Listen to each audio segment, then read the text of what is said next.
खवा आणि दुधाचा वापर न करता आज आपण गाजराचा हलवा बघणार आहोत. तर अर्धा किलो गाजर स्वच्छ धुवून वरून सोलून वरचा भाग काढायचा आहे आणि खिसून घ्यायचा आहे.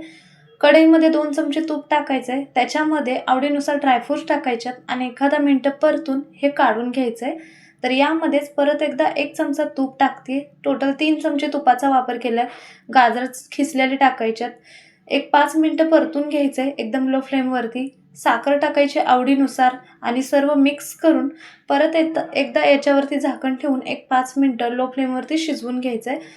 तर हे काढून घेऊया आणि त्याच्यानंतर ना विलायची पावडर टाकते 1 चमचा. तळून घेतलेले ड्रायफ्रूट्स टाकायच्यात. सर्व मिक्स करायचं आहे. परत एकदा आपण झाकण ठेवायचं आहे.